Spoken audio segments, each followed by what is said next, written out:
We're going to look at one more factoring techniques for quadratics that have an a coefficient. And we're going to once again use the expression 12x squared plus 13x minus 4. This method is endorsed by Trey Songs. It's called the bottoms up method. Just like the ones we've been doing before, we start by multiplying the a and the c. So 12 times negative 4 gives us negative 48.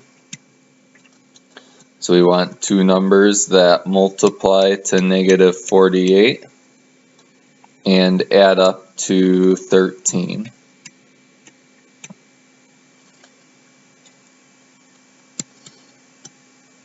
So we enlist factors of 48.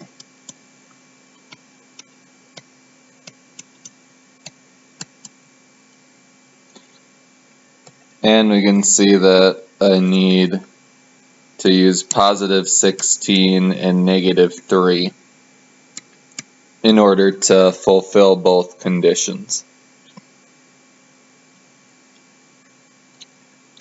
So the way this method works, we do a bunch of voodoo to help us avoid the fractions. I'll explain this in another video to kind of show what's going on behind the scenes, but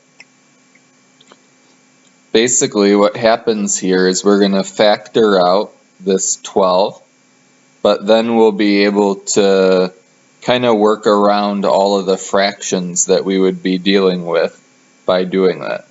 So the way this gets set up, you have x, you have your first number, and you put it over the a value, and then you have the x, you have your second number, and you put that over the a value as well. So this is the general format for it. So let's go ahead and put the numbers from this expression into the format. So I'll have x, I'll have 16 over 12, and then I'll have x, and I'll take the negative 3, and I'll put that over 12.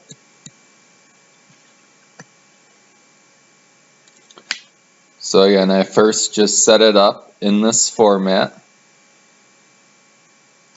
The second step, which is really essential, otherwise this won't work the way you want it to, you need to reduce the fractions. So now we have x plus 4/3, and we have x minus 1/4. So we're almost done, but notice at this point, if we were to multiply it back out, we would have x squared, and we need to have 12x squared. So because we divided the 12 out, we need to multiply it back in. And so how we do that is we clear our denominators just by bringing the bottoms up. So if I multiply this by 3, and I multiply this by 3, that'll get rid of those 3's. And if I multiply by 4 here and multiply by 4 here, that'll bring this 4 up and get rid of this 4. And notice now 3 times 4, that's 12. So now I've multiplied back in the 12 that I divided out at the beginning.